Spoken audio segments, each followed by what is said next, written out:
Olafur, what did change since the COVID for you, for your work?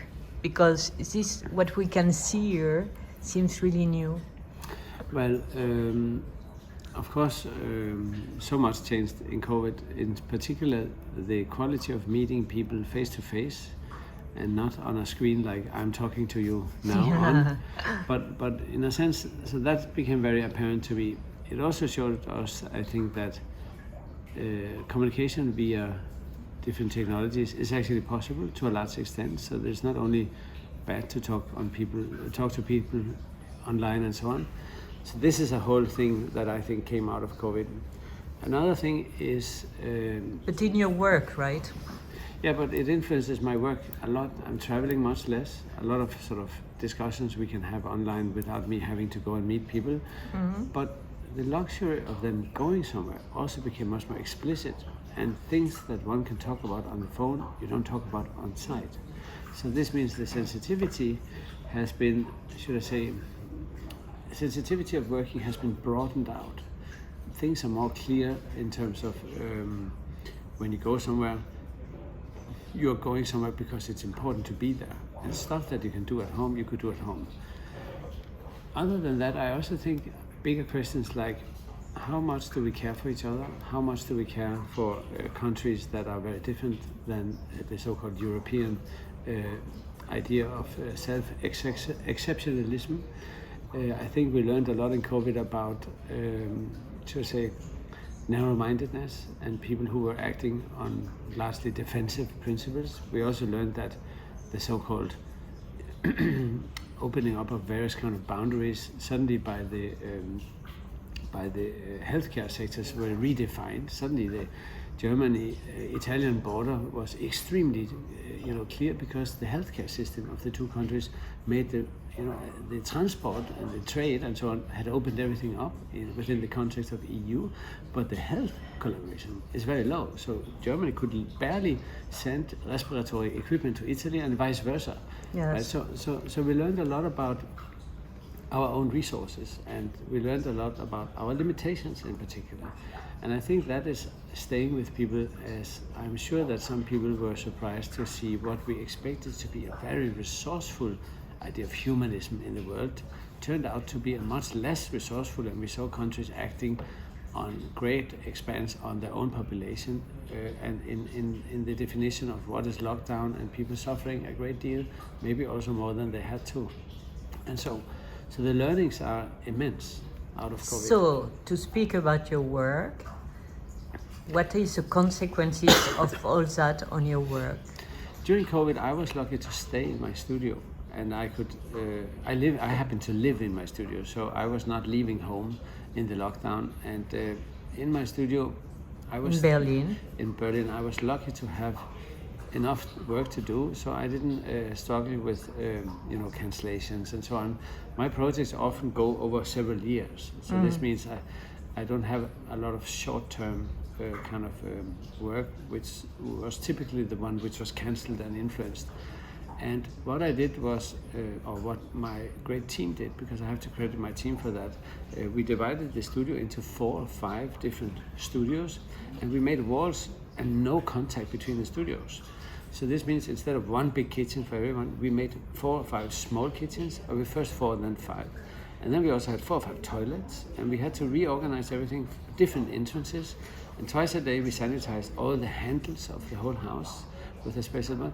So we, thanks to the incredible effort of my team, I must say, we remained free of any impact of COVID in the staff. We had very, very little COVID cases in the studio, and we are 100 people, and that kind of solidarity or communal kind of collaboration actually really paid off. We were also, and that was also a kind of serendipity, I had a show close to the German-Italian border just when it started, so I came back to Berlin and said, we're going into lockdown probably for 3 weeks or so, because, who knows, maybe in 3 weeks we will laugh about going into lockdown. And so we were among the very first people in Berlin for sure, but also in Germany, who went into lockdown and applied for public money to support us. And that became very important later on, and the German government provided for financial support for workplaces within culture, unlike many other countries. I understood that later. And some of the money we ended up not using because we ended up successfully doing quite well in COVID. But when we visit the show, there's a lot about contemplation, from my point of view. So does it come also from this period, or you have always been someone thinking about contemplation in a way? Yeah, maybe you see that more clear than me, because making an exhibition, especially now that is one day before the opening or so, then I only see the pragmatism and the practicalities and the bolts and so on. You're right. There is a lot of slowing down and kind of more contemplative effort, but also very much focused on reconsidering our own privilege, the kind of privilege we have when visiting a Renaissance building today. We understand, and I understand, that my personal education in Denmark, a welfare society, economical stability, free healthcare, free education, that actually stands on the shoulders of the humanist successes of the Renaissance. But it turns out now, the last 20, 30 years, that the humanist success came at an expense. So we are in the Palazzo Strozzi, and the contemplative dimension also carries in it the need for us to maybe see the privilege that came out of the expense for something else. Somebody else in colonialism, in slavery, in disbalanced trade organizations and so on. Europe is a hugely successful model, but we maybe underestimate that it happened on the shoulders of a lot of bloodshed, a lot of killing, a lot of things that has largely been ignored. And the contemplative element... Yes, for me it's like if you were saying, look what you have around, windows, light, sun, beauty.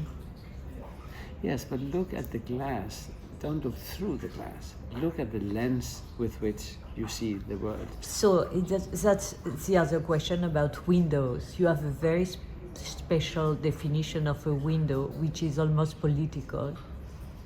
What is a window? Well, of course, windows are largely the relationship between the inside and outside.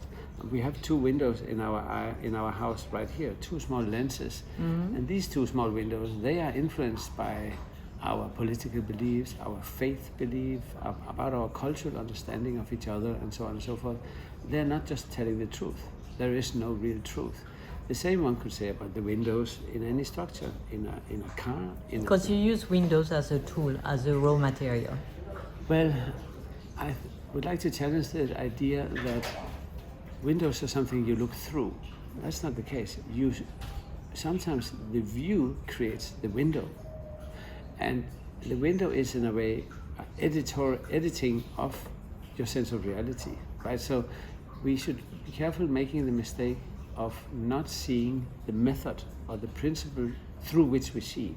We should see our own seeing in order to allow ourselves to also criticize the fact that what we take for granted as being the truth or reality is actually very relative to the glass through which we see the reality. Mm.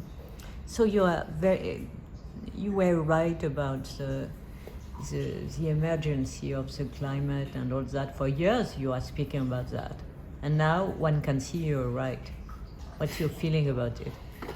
I'm not sure, first of all, I was not the only one. And there was a whole community, and I'm really grateful for having been in this community. I think a lot of people have also been more radical and more progressive than me. So I'm very humble, and of course I'm glad to be credited for things. I happen to grow up partly in Iceland, where the vulnerability of nature was so fine that in Arctic landscapes, a very small sort of human interaction has a massive impact on the landscape. So I was sensitized to this idea of change, climate change. I already was interested in how small alterations in the weather would completely change the whole landscape. And that was I could almost say the serendipity of my growing up was that I was sensitized towards ephemera, to nature, to climate, And out of this, it suddenly became about the climate emergency. I remember the very first sort of times I heard the word, I was like, oh, but this is like what I've been thinking about. But I didn't know it was called, climate. So I didn't come to climate as a sort of campaigner or as a person who was to tell other people. I already had a deep fascination of the very fine sort of instability of nature and natural phenomena. But do you think visiting the exhibition can have an impact on people? Yeah, I think visiting any exhibition can have an impact. I mean, doing something like going to see an exhibition in principle has an impact on how we choose to live. It's probably sometimes not a significant impact, and sometimes it's maybe significant. I'm not telling that my exhibition is an educational monster that will make you change your mind about anything. I think I'm trying to create a sense of hospitality where you feel given the opportunity, or I make a gesture for you to create an experience yourself, and that might impact, might not, but it might impact you. But the one who should take the credit for that sort of change, if you want, is people themselves. I only made the gesture. It's only a space with some light in it. So some spaces are more readable than others. For example, the yellow room is more difficult to understand. Yeah, but you can also say that on the street in front of Palazzo Strozzi, there's an interesting shadow play from the windows across the street. There's a modus operandi, 2 dogs always going there, and there's something quite beautiful right there. But if you now take it into a museum, you remove everything and there's only the reflection. It is more easy to see the gesture. You can see, I actually know this from outside. I could have done this myself, which I always find so rewarding when people say, oh, I could have done this too. And I say, yes, you can, you should. So in a way, what culture actually does, it somehow cleans up the gesture of hospitality. It shows us things that are, I think, often right in front of us, but we just can't see them because of the noise and the speed. And the last question is, you said everyone ought to, every night before going to bed, think about what he has done to be happy? Well, I think we tend to, and it's an exercise that I actually try to practice.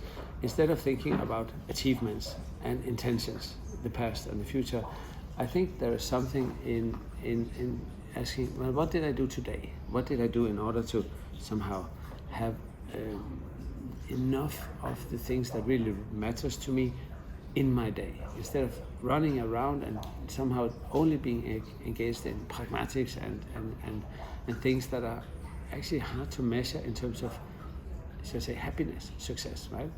And of course, I think of also in this case of the climate, right? But you think about community. Some people don't think about community. For example, they will be happy about eating more cheese, or. I think it goes for everyone. I think if we strive for, instead of happiness, maybe we can say about to be accountable to one's own values.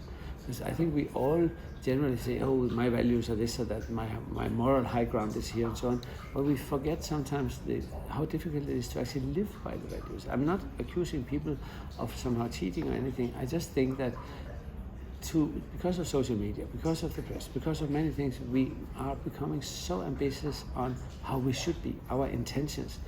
And we always define ourselves based on our achievements. But what is most important, and also the hardest to do, is how to be happy in the presence, here and now, standing in front of a person, in front of an artwork, in front of something that you are affectionate about or unhappy about.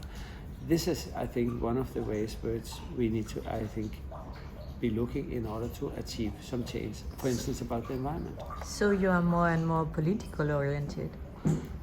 I don't think this is political. I think it's a humanist project. Okay. And we are in a humanist city. Yes, with a lot of bloodshed in it too. Blood is everywhere. Merci. Thank you so much.